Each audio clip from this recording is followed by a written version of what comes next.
सर्वसामान्यांच्या हक्काचा आवाज जागर जनस्थान। नाशिक महानगरपालिका साजरा करत आहेत स्वच्छतेचा हरित कुंभ। मित्रांनो, आज प्लास्टिकचा वापर हा आपल्या जीवनाचा अविभाज्य भाग झाला आहे, पण यामुळे पर्यावरणाला तर हानी होतेच, शिवाय आपल्या आरोग्यालाही याचा धोका होतो। प्राणी मात्रांचे, जलसाठ्यांचे, पर्यावरण व आरोग्याचे नुकसान होण्यापासून थांबवण्यासाठी प्लास्टिक पिशव्यांना नाही म्हणा, कापडी किंवा कागदी पिशव्यांचा वापर करा। आपल्या छोट्या बदलांमुळे मोठा फरक पडेल, शहरे स्वच्छ व सुंदर होतील। चला, प्लास्टिक मुक्त जीवनशैली स्वीकारूया आणि अस्वच्छतेवर मात करूया। नाशिक महानगरपालिका नाशिक तर्फे जनहितार्थ प्रसारित।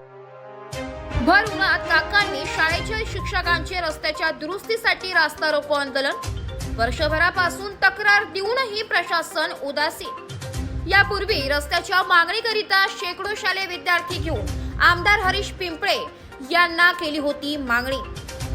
अकोला जिल्ह्यातील मूर्तिजापूर येथील सरला काकांनी एज्युकेशनच्या शिक्षकांनी व पालकांनी मूर्तिजापूर येथील चिखली गेट परिसरात रस्त्याच्या दुरुस्तीसाठी भर तापत्या उन्हात रास्ता रोको आंदोलन केले। मूर्तिजापूर येथील चिखली गेट ते सोनोरी रस्त्याचे झालेल्या दुरवस्थेकरिता रस्त्यावर पडलेल्या ठिकठिकाणी खड्डे व यामुळे होणारे शालेय विद्यार्थी शिक्षकांचे अपघात थांबवावे व रस्त्याचे नव्याने बांधकाम अथवा दुरुस्ती करावी, या मागणीला घेऊन आज अखेर मूर्तिजापूर शहरातील चिखली रेल्वे गेट परिसरात शिक्षकांनी व पालकांनी 41 डिग्री सेल्सिअसच्या तापतेभर उन्हात रास्ता रोको आंदोलन करून झोपी गेलेल्या प्रशासनास जागी केले।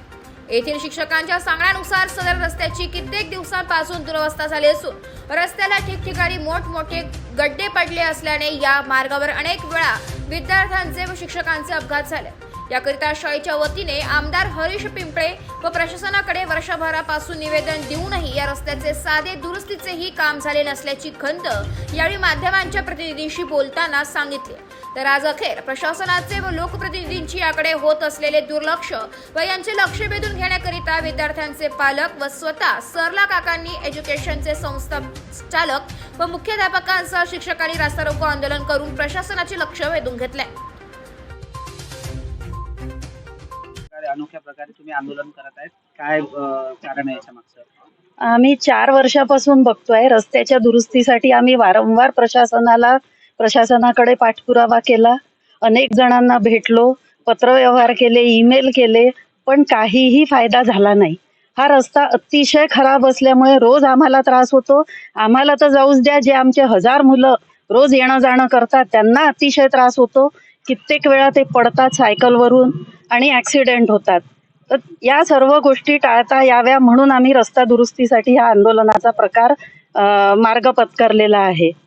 दुःख याचं वाटते, जपान सारख्या देशात एका मुलीसाठी अख्खी ट्रेन चालवल्या जाते, पण आपल्या देशात 1000 विद्यार्थ्यांसाठी साधा एक रस्ता बनू शकत नाही। या गोष्टीचं अत्यंत दुःख होते आणि त्या दुःखातून आणि त्या फ्रस्ट्रेशन मधून आम्ही हा मार्ग अवलंबलेला आहे। जागर जनस्थान करिता कॅमेरामॅन अमेय आगळेकर सह ब्युरो चीफ प्रतीक कुरेकर, मूर्तिजापूर, अकोला।